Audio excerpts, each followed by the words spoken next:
Hello, my name is Carly Dewey, and completing the self assessment really gave me a chance to think about the kind of teacher that I want to be eventually. And even though I know I still have a lot to learn, it also reminded me that of the strengths that I bring into the classroom every day. For me, teaching has always been more than just academics. About building relationships, helping students feel safe and supported, and creating a classroom where every child has the opportunity to grow.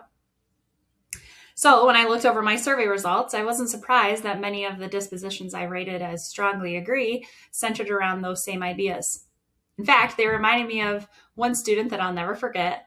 She was a little girl in my second grade classroom who struggled with selective mutism.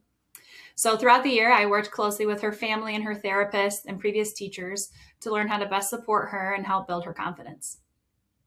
In my classroom, every 2 weeks, my students chose new classroom jobs. They always looked forward to it.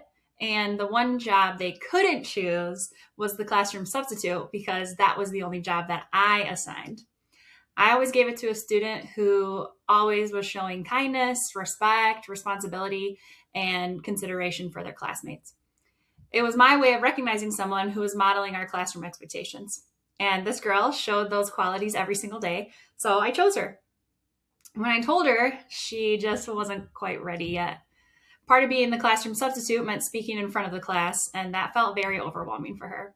I told her that it was okay and that she didn't have to do it until she felt ready. So, a couple of weeks later, when she quietly walked up to me and said, "I think I'm ready to be the substitute this week," is a moment that I'll never forget. I knew how much courage it took for her to say those words. So, when I announced it to the class, every one of her classmates started cheering for her. They knew how big of a moment it was, and they celebrated right along with her. Watching her confidence grow over the course of the year was one of the most rewarding moments I've had as a teacher. I couldn't wait to share this milestone with her family and therapist because they had been such an important part of this journey as well.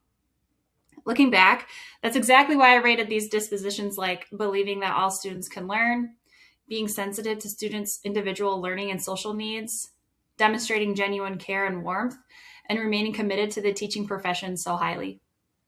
This experience reminded me that growth doesn't always show up on a test, and sometimes seeing a student find the confidence to do something they never thought they could really sticks out.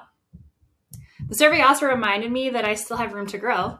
The three dispositions I rated as agree instead of strongly agree were sound judgment and ethical behavior, reflection combined with experience, and community involvement and servant leadership.